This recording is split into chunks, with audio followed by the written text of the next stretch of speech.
Good evening everyone, শতাব্দীর কিচেনে আপনাদের সবাইকে স্বাগত জানাই। আজকে দেখাবো কিভাবে সারা বছর মটরশুঁটি স্টোর করে রাখা যায় এবং কোন পদ্ধতিতে করলে মটরশুঁটির কালার কোনোভাবে পরিবর্তন হবে না। স্টেপ বাই স্টেপ যদি এই পদ্ধতি ফলো করা যায় তাহলে কিন্তু মটরশুঁটি অনায়াসে সারা বছর স্টোর করে রাখা যাবে। আর এখন মটরশুঁটি 20 থেকে 30 টাকা কেজি বাজারে বিক্রি হচ্ছে। এখনই যদি স্টোর করে রাখা হয় তাহলে প্রত্যেকেরই খুবই লাভজনক হবে। তাহলে চলুন শুরু করা যাক আজকের এই সহজ পদ্ধতি। এখানে আমি 2 কেজি মটরশুঁটি নিয়ে নিয়েছি। এবার মটরশুঁটিগুলোকে খুব ভালোভাবে ছাড়িয়ে নেব। সমস্ত মটরশুঁটিগুলোকে খুব ভালো মতো ছাড়িয়ে নিয়েছি। এবার চলুন মূল স্টেপে ফেরা যাক। একটা কড়াইয়ের মধ্যে বেশ অনেকখানি জল নিয়ে নিয়েছি। জলের মধ্যে 1 চামচ লবণ দিয়ে দেব আর দিয়ে দেব 1 চামচ চিনি। তাতে করে মটরশুঁটির কালারটা কিন্তু খুব ভালো আসবে। জলটা হালকা গরম হয়ে যাওয়া পর্যন্ত অপেক্ষা করব। এক্ষেত্রে কিন্তু জল একদম টকবক করে ফুটবে না, হালকা গরম হলেই কিন্তু মটরশুঁটিগুলোকে দিয়ে দিতে হবে। জলের মধ্যে চিনি কিন্তু অতি অবশ্যই দিতে হবে, তাতে করে মটরশুঁটির কালারটা কিন্তু একদম পারফেক্ট থাকবে। জলটা গরম হয়ে গেছে, হালকা ধোঁয়া ওঠা শুরু করেছে। এই সময় মটরশুঁটিগুলোকে দিয়ে দেব।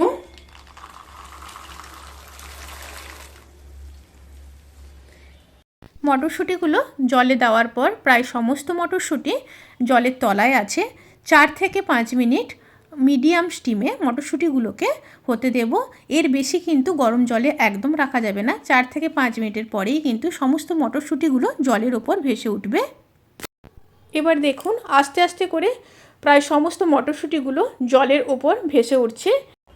এইবার মটরশুঁটিগুলোকে একটা ছাঁকনির সাহায্যে ওপরে যে মটরশুঁটিগুলো উঠে এসছে ওইগুলোকে তুলে নিতে হবে।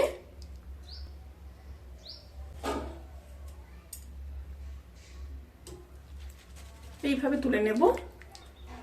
মটরশুঁটিগুলো কিন্তু বেশিক্ষণ গরম জলে রাখা যাবে না। যখনই দেখবেন মটরশুঁটিগুলো উপরে ভেসে উঠছে সেই সময় সমস্ত মটরশুঁটিগুলোকে এইভাবে তুলে নিতে হবে। তা না হলে কিন্তু মটরশুঁটিগুলো সেদ্ধ হয়ে যাবে।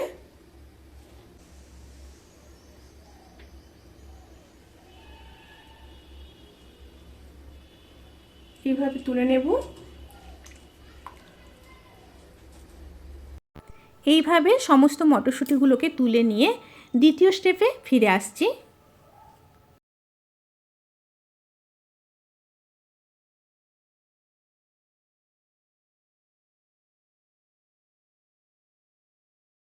এবার ঠান্ডা জল নিয়ে নিয়েছি। আমি কিছুটা বরফ জলের মধ্যে দিয়ে দিয়েছি। এবার জল ঝরিয়ে রাখা মটরশুঁটিগুলোকে এই ঠান্ডা জলের মধ্যে দিয়ে দেব। জায়গাটা ছোট হয়ে গেছে, আমি চেঞ্জ করে নিলাম। কড়াইয়ের মধ্যেই দিয়ে দিলাম। এবার সমস্ত মটরশুঁটিগুলোকেও দিয়ে দিচ্ছি। এইভাবে 4 থেকে 5 মিনিট ঠান্ডা জলের মধ্যে রেখে দিতে হবে। এবার বরফটা তুলে নেব। তুলে নিয়ে মটরশুঁটিগুলোকে আবারও ছেঁকে নেব। জল যেন না থাকে সেদিকটা অতি অবশ্যই খেয়াল রাখবেন। খুব ভালোভাবে ছেঁকে তুলে নেব।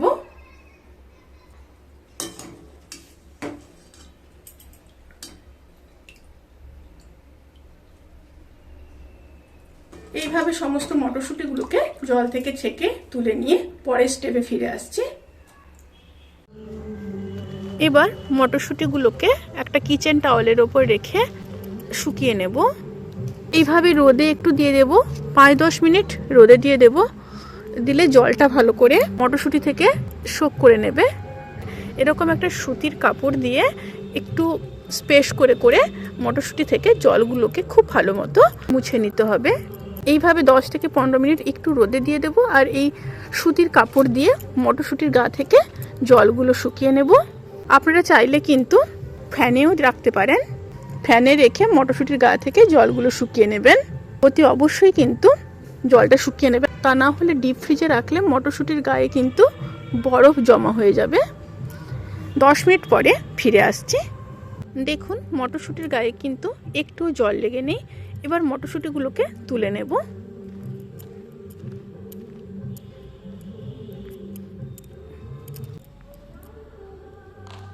সমস্ত মটরশুঁটিগুলোকে তুলে নিয়ে তারপর ফিরে আসছি।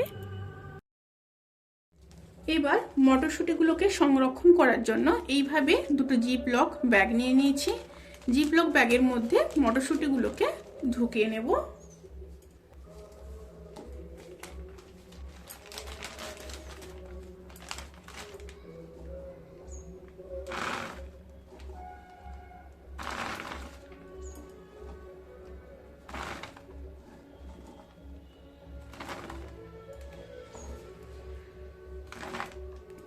এইভাবে সমস্ত মটরশুঁটিগুলোকে জিপলক ব্যাগের মধ্যে ঢুকিয়ে দেব। আপনারা চাইলে কিন্তু কাঁচের জারেও সংরক্ষণ করে রাখতে পারেন।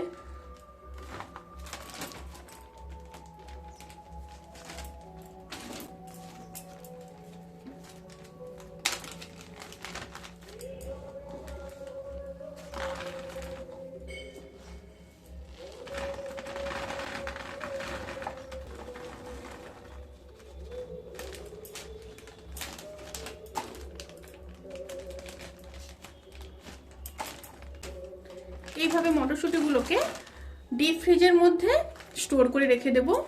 ডিপ ফ্রিজের মধ্যে রাখলে 1 বছর পর্যন্ত কিন্তু অনায়াসেই স্টোর করে রাখা যাবে। অবশ্যই কিন্তু ট্রাই করবেন। ভিডিওটি কেমন লাগলো প্লিজ কমেন্ট করে জানাতে কিন্তু ভুলবেন না। যদি ভালো লেগে থাকে তাহলে সাবস্ক্রাইব করে পাশে থাকা বেল আইকন প্রেস করে নোটিফিকেশান অল করে রাখবেন। তাতে করে আমি যত রেসিপি দেব সমস্ত লিঙ্ক আপনাদের কাছে পৌঁছে যাবে। আপনারা সবাই ভালো থাকবেন, সুস্থ থাকবেন, সাবধানে থাকবেন। আজকের মতো এই পর্যন্ত। পরের ভিডিওর জন্য অপেক্ষা করুন। টাটা।